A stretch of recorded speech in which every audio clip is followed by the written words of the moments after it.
Elon Musk went back on with Joe Rogan and made some comments about how nobody's going to work anymore in the future. Let's go ahead and take a listen to that. Cars are going to be autonomous, but there's just so many desk jobs where really what people are doing is they're processing email, or they're answering the phone, and just anything that isn't moving atoms, like anything that is not physically, like doing physical work. That will obviously be the first thing. Those jobs will be and are being eliminated by AI at a very rapid pace. And ultimately, working will be optional because you'll have robots plus AI, and we'll have, in a benign scenario, universal high income, not just universal basic income, universal high income, meaning anyone can have any products or services that they want. So but there will be a lot of trauma and disruption along the way.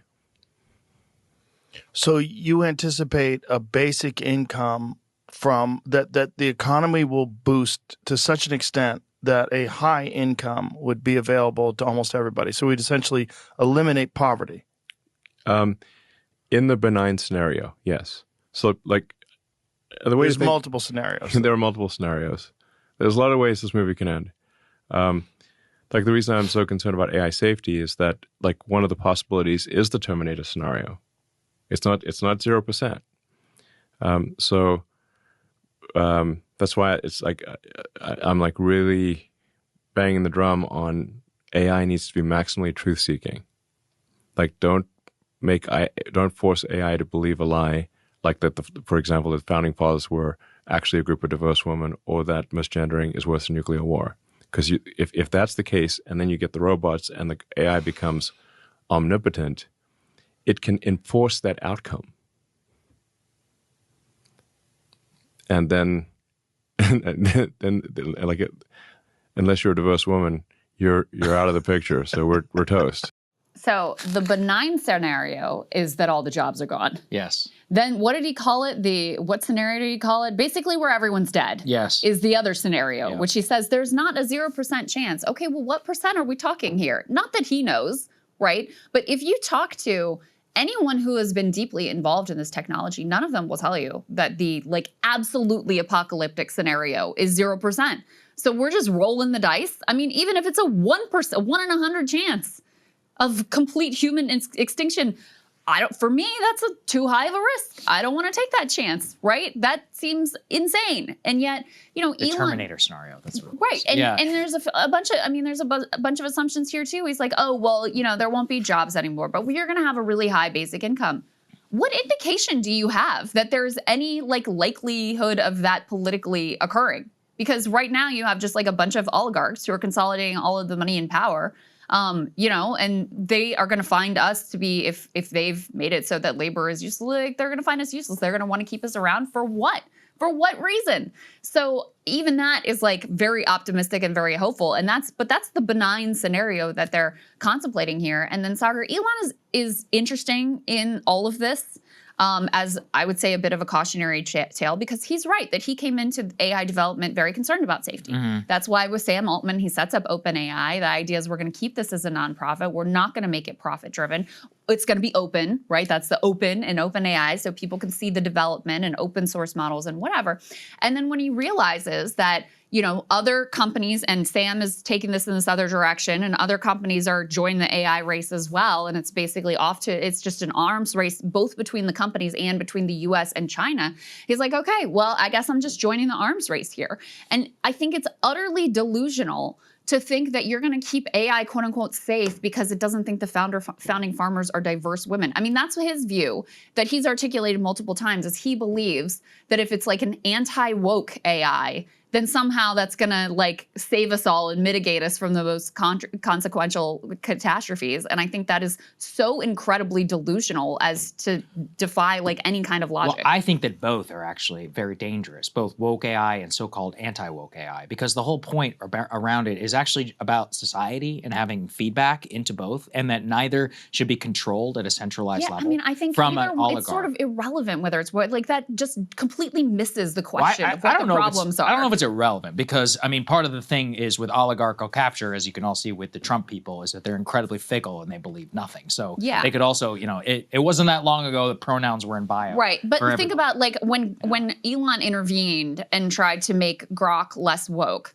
it ended up within a matter of days calling itself Yes. Mecha Hitler. No, that's what I'm right? talking and that's about. The, that's Right, the exactly. thing is that we have this, I think, illusion that they understand what this technology is. They don't. They don't. This is not something they programmed. It's something they grew. It's an alien intelligence that they grew. That's the best way to think of it.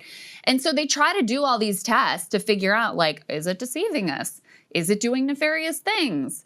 Is it gonna is it gonna break out of the lab and copy itself? And is it going to conform when we tell it to change how it operates? Is it gonna actually conform? And they don't actually know. They do these tests and these experiments, and in many instances, they find that it will lie to them, it will deceive them, it will try to blackmail them, it will copy itself onto another server to try to preserve its original objectives.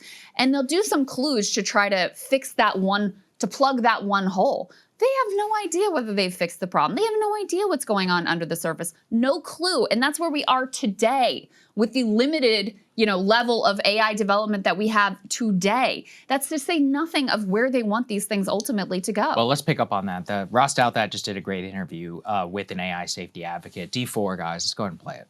Artificial intelligence is able to start navigating the real world, right? So, because advances in robotics, like right now, I just watched a video showing cutting edge robots struggling to open a refrigerator door and stock a refrigerator, right? So would you expect that those advances would be supercharged as well? So it isn't just, yes, podcasters and AGI researchers who are replaced, but plumbers and electricians are replaced by robots? Yes, exactly. And that's going to be a huge shock. I think that most people are not really expecting something like that. They're expecting that we sort of have AI progress that looks kind of like it does today, where companies run by humans are gradually like tinkering with new robot designs and gradually like figuring out how to make the AI good at X or Y. Whereas in fact, it will be more like you already have this army of superintelligences that are better than humans at every intellectual task, and also that are better at learning new tasks fast and better at figuring out how to design stuff. And then that army of superintelligences is the thing that's figuring out how to automate the plumbing job, which means that they're going to be able to figure out how to automate it much faster than an ordinary tech company full of humans would be able to figure out. So this guy is the co-author of a sort of forecast of where AI is heading, called AI 2027, which I read through. And, the near-term predictions are much more reasonable. And the longer they go out, obviously it becomes more difficult to make predictions of what it's going to look like. But what he's pointing to here is, myself including you, and I think there's a lot of reasons to be skeptical about the idea and the promise of AGI and what this is, if it's actually going to be as transformative as people are saying. And what he's explaining there is the reason you're going to hit this point of exponential growth in terms of the capability is because it's increasingly going to be taken out of the hands of humans. And you're going to have AI training AI, where it's, constant improvement, where you have effectively like an army of AI that is researching and improving itself. And the humans are just like the high-level supervisors who aren't even really capable of completely supervised because they don't actually know. They do have to sleep. They do get sick. They do have limited ability to like really understand what's happening under the hood here.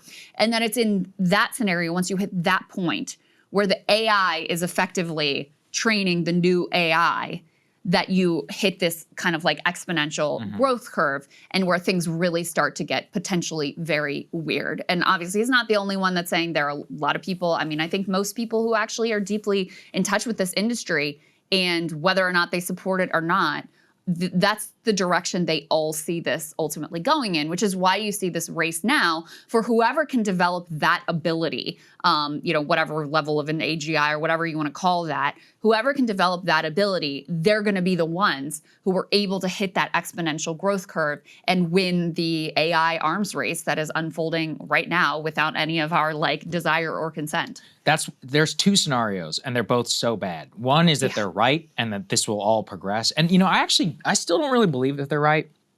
But it's hard to. The way that they seriously take it and keep saying it out loud over and over again, at the very least, if the richest and most powerful people in the world believe something to be true, I have to take it seriously, right? Yeah. Because they're the people who could, they have the best ability to enact that. Now, I think a lot of the times they are talking their own book to inflate their massive stock prices. I mean, even X, the reason Elon is obsessed with AI right now is because XAI acquired X, and the entire valuation of his private $40 billion boondoggle is built upon the promise of AI and using Twitter data to use it as some sort of training bot for Grok. Yeah. There's no profitability in Twitter, okay? It's a dead business. It's horrible. But the point also, though, is if it fails, is that we're basically left with some sort of .com style, scenario, which blows out the economy.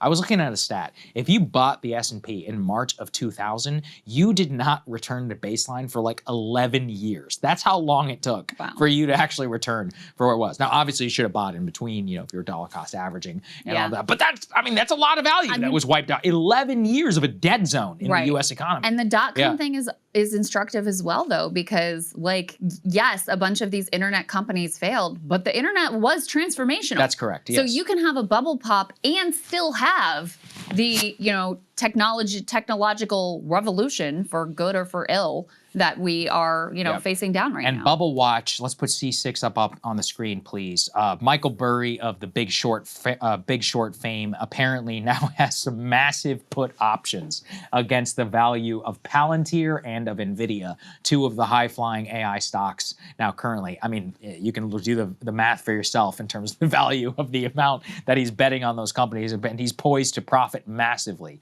if those stocks do go down. Look, he and himself, in terms of the release for everything, part of it could be publicity, but I mean, those are real positions held by obviously a legendary investor. I will say he has been wrong a lot recently, but you only had to be right once, as he famously was in the movie, and you should always take what the guy says seriously. I think a little bit more seriously that I take is put D5 on the screen. This John Cassidy, he's from the New Yorker. This was he wrote a little while back, but it was about that efficiency story that I talked about, the AI profits drought and the lessons of history. He is the author of that book, I can't recommend enough, .con, specifically on the .com crash back in 2000. And he links the same stuff that we were talking about how the inability to find efficiency for some 95% of users is that even though we can cover AI job loss, that the big promises of productivity and all that are not manifesting themselves yet, which is the only thing propping up the NVIDIA stock price, OpenAI valuation, $13 billion revenue, trillions of dollars in deals, AMD, all of these other things, data center construction. That's the only thing that's propping up everything right now. And so if there's a crash, it will not only impact overall stock valuations, it will also suck huge amounts of money out of the economy, investment, capital expenditure, construction. It's just like housing. The housing crash didn't just crash housing. It crashed everything for a long time. That's my big fear right now. And by the way, I think this one is more likely than the AI bots take over and kill us all. I think the crash is the most likely scenario. Could be both. I really do. Could be both. Well, yeah, and you could have both. I don't know. Let's take the crash scenario. Let's take for granted that that's the direction we're heading. I mean, think about where we are right now. We just listened to Elon Musk. Obviously, Elon has a very large personal financial incentive to push the narrative that AI is going to be this incredibly transformational force. Now imagine you are a large institutional investor, and all these guys who are smart and rich and powerful are telling you basically listen, I'm going to be the one to make it at AGI, and I'm going to be effectively God King of the universe when that happens. That is a very powerful incentive for you to invest with them, isn't it? So they do have huge personal incentives to portray AI as it's going to be this completely revolutionary thing, the likes of which we've literally never experienced before in human history on this accelerated timeline. And so you better be on the team of the, oligarch God King that achieves AGI first, or you're going to be left in the cold like all the rest of us suckers asking for our UBI from the federal government or whatever handouts and scraps they feel like giving us. So it is a pretty compelling, pretty powerful story and pretty powerful self-incentive, huge incentive that people have in their own selfish interest to push that narrative. So I think it is worth keeping that in mind when you're considering the promise. Now, the guy that we just showed you from Ross Delvat, he does not have that. And he left OpenAI because he was concerned that they were no longer, worried about the morals and ethics, and he did not see a way that they could achieve what's called AI alignment, where the AI basically stays in the box that you want it to stay in. And so that's why he left and is now doing this work on AI safety. But yeah, there is definitely a very possible scenario where investors come to realize, I don't think that this thing is living up to the hype. And you've got all of these trillions of dollars in this sort of self-licking ice cream cone economic system going on here with NVIDIA at the core of it. And you could easily see how that could all come crashing down very quickly in an instant. Or, China's DeepSeek or another competitor gains a significant edge and looks like it's going to be what gets adopted globally. They have some advantages in that regard. Number one, the fact that it is open source, so anybody in the world can, download their weights and mess with it and adopt it and whatever. That could be another thing that could cause the bubble to completely crash. So, there's a number of scenarios. One is it's just completely fake and it's a bubble and it crashes and we never get beyond making videos of Tupac fighting Biggie in WWF or whatever. The productivity gains never really materialize. It's moderately disruptive, but nothing really super crazy. That's probably the best case scenario. There's a scenario where the bubble crashes, but it's still, the AI development actually is still that level of transformational. And then you have the tail end, truly apocalyptic scenarios, which you can't put off the table when you consider that the people who work with this stuff the most say, this is a real possibility. We have to keep in mind, they are trying to develop an intelligence greater than human beings. We've never coexisted on the planet with an intelligence that's greater than ours. What does that mean? I think you have to take seriously the upending of the order that we currently dominate, and that we are ourselves trying to upend that order. How are we going to be able to predict what are going to be the actions and the outcomes of what this super intelligence does? Are they going to treat us the way we treat ants, where it's basically they're kind of in the way. Let's I don't want them in my house. Let me just get them out of here. We genuinely don't know, and definitionally do not have the mental capacity to really try to figure it out. Yeah. Hey, if you like that video, hit the like button or leave a comment below. It really helps get the show to more people. And if you'd like to get the full show ad-free and in your inbox every morning, you can sign up at breakingpoints.com. That's right. Get the full show, help support the future of independent media at breakingpoints.com.